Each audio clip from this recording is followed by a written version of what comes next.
Akala naman ni Rigor na mahulog si Tanggol sa kanyang mga kamay kaya todo ang paghahanda ni Rigor sa pagbitan niya kay Tanggol.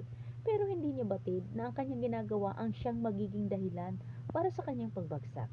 At higit sa lahat, magbago na ang landas sa buhay nilang dalawa ni Tanggol. Samantala, matapos pinagtakaan ni Rigor ang buhay ni Tanggol at tinaychipan niya ang mga kaibigan ni Tanggol, hindi na makakabalik si Rigor sa presinto. Si Mando ang nagbigay ng babala dito kay Rigor na kailangan na nitong magtago dahil inideklara na umano na si Tanggol ang mayor. Walang nangyaring maganda sa ginagawa ni Rigor kay Tanggol, bagkus ikinasisira ito sa matagal niyang iniingat-ingatang reputasyon. Pinangunahan kasi ni Rigor ang mangyayari pa lamang.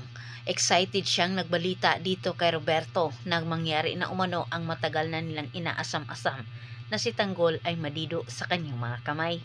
Ngunit aliwas ang nangyari sa kanilang inasahan. Naasam-asam pa sana ni Roberto na magandang balita ang ibibigay ni Rigor sa kanya. Ngunit nangangatog ang tuhod ni Roberto sa takot at pinaghandanan niya ang kanyang apatid at itong si Chucky na sila'y tumakas na.